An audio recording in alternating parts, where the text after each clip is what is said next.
Hello everyone, Om Shanti. आप सभी का हमारे YouTube चैनल में बहुत बहुत स्वागत है। कैसे हैं आप सब? आशा करती हूँ आप सब ठीक होंगे। मैं भी ठीक हूँ। एक बार फिर से मैं उपस्थित हो चुकी हूँ एक नई मोटिवेशनल वीडियो के साथ। तो आशा करती हूँ कि आज की ये मोटिवेशनल स्टोरी आप सभी भाई बहनों को जरूर पसंद आएगी। जो हमारे चैनल पे नए हैं वो कृपया करके हमारे चैनल को सब्सक्राइब जरूर कर लीजिएगा। हमारे चैनल पे आपको मोटिवेशनल वीडियोस, मोटिवेशनल स्टोरीज देखने को मिलेगी, सुनने को मिलेगी। तो आशा करती हूँ कि हमारी वीडियोस आप सभी को जरूर पसंद आएगी। लाइक कमेंट करके हमारा साथ जरूर दीजिएगा, अपनी राय जरूर बताइएगा, ताकि मैं उस तरह की वीडियो लगातार बनाती रहूं। तो चलिए अपने वीडियो के टॉपिक पे चलते हैं। आज की हमारी टॉपिक है अपने मन पर काबू कैसे पाएं। तो बिना किसी देरी किए हुए अपनी वीडियो को स्टार्ट करते हैं। एक बार एक व्यक्ति अपने काम से लौटकर घर आया और साथ में पनीर लाया और अपनी पत्नी को कहा कि आज मेरे लिए बढ़िया पनीर की सब्जी बनाना, क्योंकि आज मैंने बहुत मन से काम किया है और मुझे बहुत ही ज्यादा भूख लगी हुई है और मुझे कुछ बहुत अच्छा खाना है, इसीलिए मेरे लिए अच्छे से पनीर की सब्जी बना देना। उसकी पत्नी कमरे से बाहर आई और पनीर लिया और कहा कि बिल्कुल आप हाथ पैर धोकर तैयार हो जाइए, मैं आपके लिए अभी बहुत ही स्वादिष्ट सा खाना बनाती हूँ। वो व्यक्ति फ्रेश हो गया और टीवी देखने लगा और इंतजार करने लगा सब्जी के बनने का, ताकि वो उसे खा सके। किचन से बहुत अच्छी खुशबू आ रही थी। वह व्यक्ति बस सोच रहा था कि जल्दी से खाना बन जाए ताकि मैं अपनी भूख को मिटा सकूं। लगभग 1 घंटे के बाद खाना बनकर तैयार हो गया। स्वादिष्ट सा भोजन अब खाने वाला ही था वह व्यक्ति कि उस व्यक्ति ने अपनी पत्नी से पूछा कि खाने में नींबू है कि नहीं, क्योंकि मुझे पनीर की सब्जी के साथ नींबू खाना पसंद है, तो मुझे नींबू डालकर ही खाना खाना है। लेकिन पत्नी ने कहा कि नींबू तो खत्म हो गए हैं, मैंने तो आपको लाने के लिए भी बोला था, भूल गए क्या आप? व्यक्ति ने अपनी पत्नी से कहा कि रुको रुको, अभी खाना मत लगाओ, क्योंकि नींबू के बिना खाने में बिल्कुल मजा नहीं आएगा। मैं अभी गया और अभी नींबू लेकर आया। वह व्यक्ति वापस से कपड़े पहनकर तैयार हुआ और नींबू की पास वाली दुकान पर गया। जब वो वहां पर गया तो देखा कि नींबू नहीं थे। उसका दिमाग क्रोध से भर गया और उसने सोचा कि उसके पास नींबू नहीं है, चलो थोड़ी आगे वाली दुकान पर चलते हैं और वहां जाके देखते हैं, शायद वहां नींबू मिल जाएगा। वो थोड़ा और आगे गया, लेकिन वहां पर भी नींबू नहीं मिली। अब उसने सोचा दूर की सब्जी मंडी जाता हूँ और वहां से नींबू लेकर आऊंगा, क्योंकि नींबू के बिना सब्जी में मजा ही नहीं आएगा। वो सब्जी मंडी के तरफ आगे बढ़ चला और नींबू की तलाश करने लगा। करीबन आधे घंटे के बाद वो करीब के सब्जी मंडी में पहुंचा।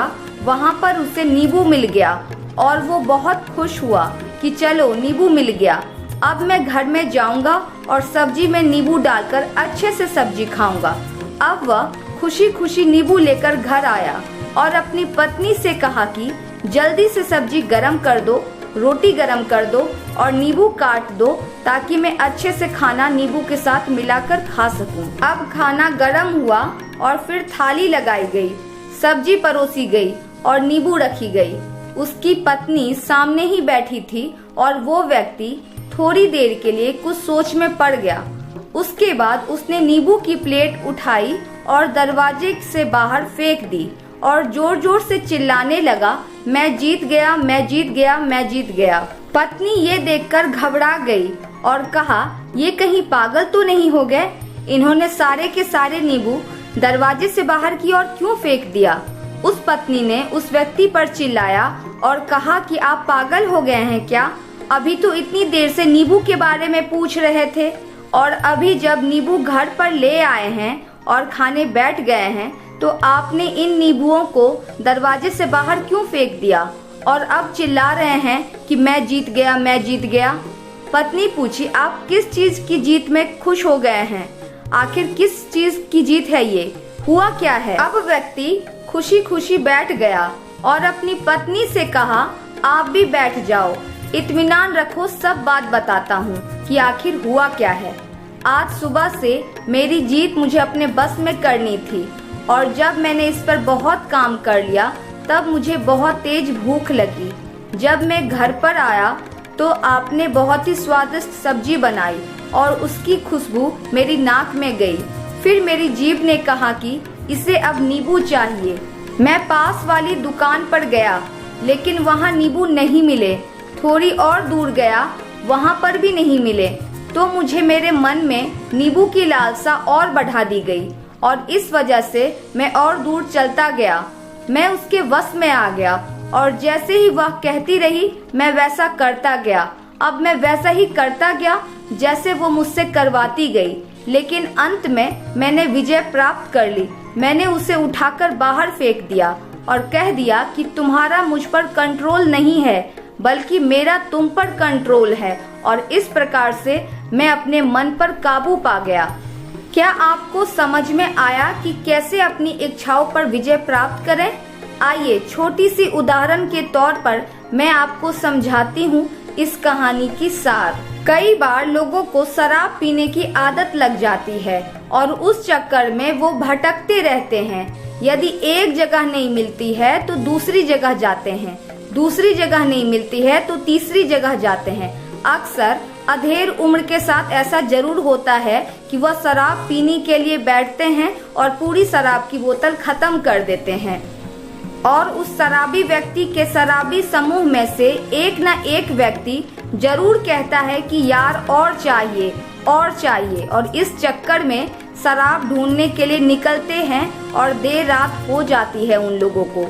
वो भटकते रहते हैं और एक जगह नहीं मिलती है तो दूसरी जगह जाते हैं, दूसरी जगह नहीं मिलती है तो तीसरी जगह जाते हैं और अपने समय, पैसे और अपने आप को बर्बाद करते रहते हैं इस नशा में।